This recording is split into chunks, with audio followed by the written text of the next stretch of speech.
Audrey et Angélique de Radio Campus Tours et découvrez avec nous les associations présentes au Festival Terre du Son 2023.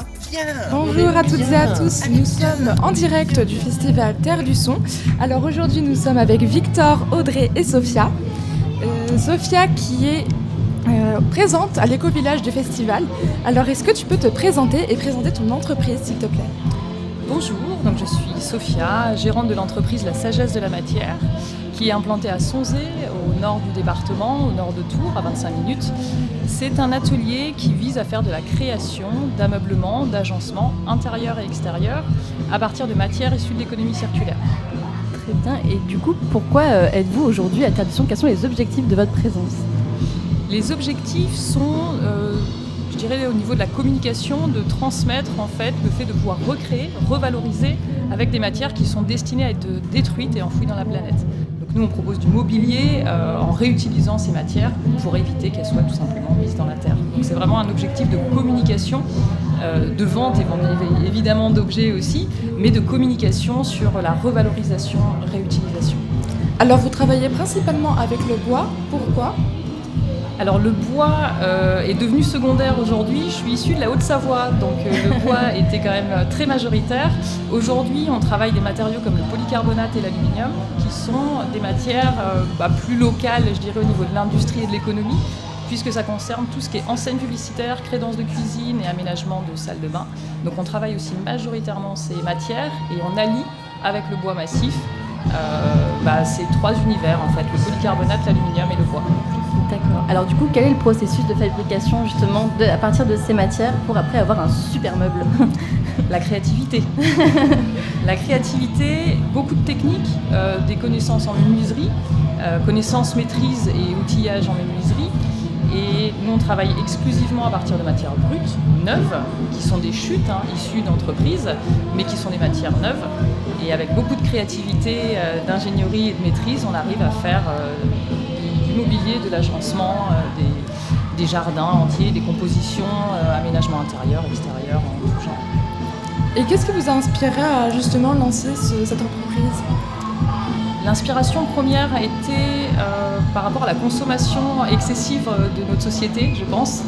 La destruction qui me semble déraisonnée parfois et le non-sens du déchet fait réellement non-sens dans mon esprit. Je ne comprends pas l'idée de jeter ces matières neuves, très qualitatives pour la plupart et non recyclables. Donc la source d'inspiration, c'est vraiment de se dire ces matières qui doivent finir dans la planète, comment on peut leur redonner une seconde vie, parce que souvent les matériaux sont très qualitatifs.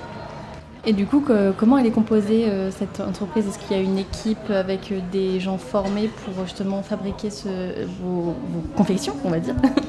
Alors moi je suis formée déjà en menuiserie, je suis associée avec une graphiste web design et on a une salariée, une apprentie qui travaille avec nous. Donc c'est une toute petite entreprise, okay.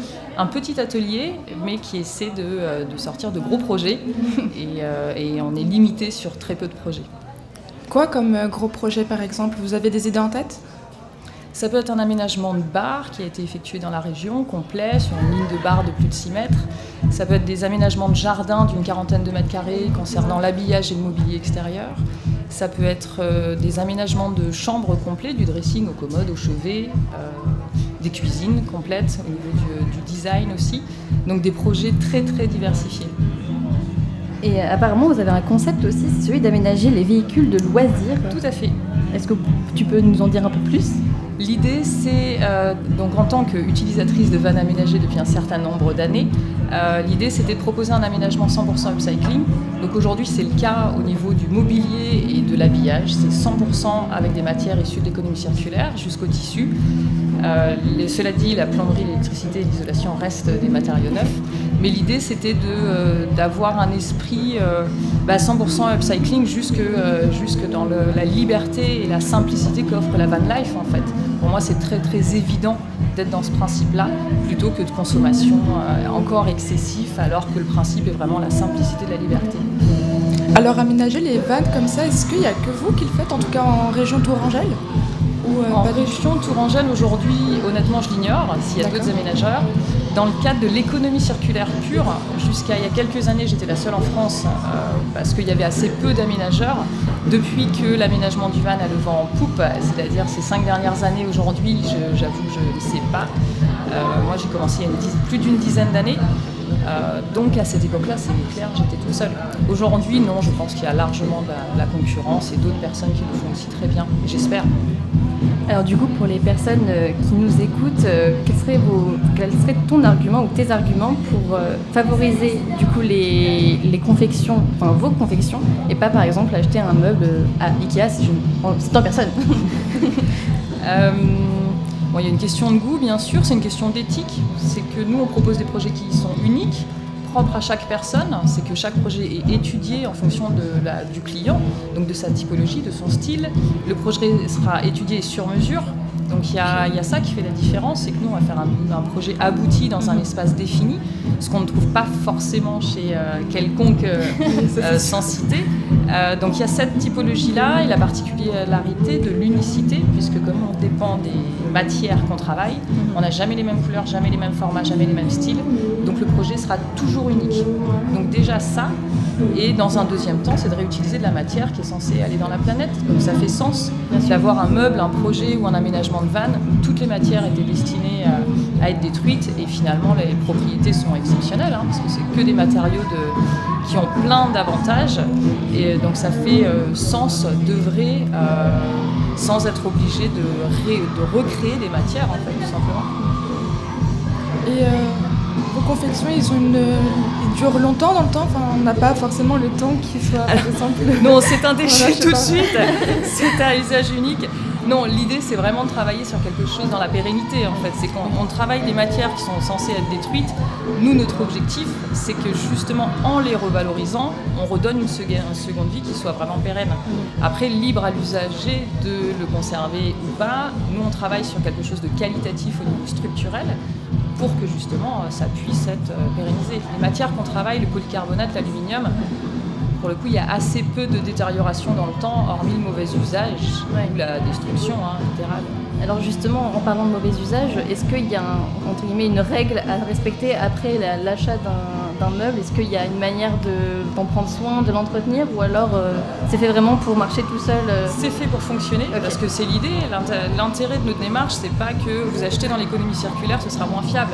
C'est absolument pas ça. On travaille sur la fiabilité. Il peut y avoir des erreurs, mais on est là pour assurer le service après-vente aussi. La durabilité dans le temps, au niveau des matières qu'on travaille, comme je vous dis, il n'y a quasiment aucun risque. Après, le poids dans le temps peut altérer, mais comme n'importe quel projet de n'importe quelle entreprise. Donc nous, on travaille sur des projets qui visent à être pérennes dans le temps, bien entendu. Victor, est-ce que tu as une question? Oui, j'ai une question. Est-ce qu'il y a des matériaux qu'on ne peut pas utiliser pour faire des meubles? Alors, je ne pense pas qu'il y ait des matériaux qui soient inutilisables. Puisque dès l'instant où on a un peu de créativité, je pense que tout est possible. J'ai pas de limite, aucune. Dès l'instant où on peut créer, on peut fabriquer, on peut transformer, on peut redonner une vie. Alors pour finir, à part si vous avez d'autres questions, est-ce qu'il y a une manière de vous soutenir en tant qu'entreprise ?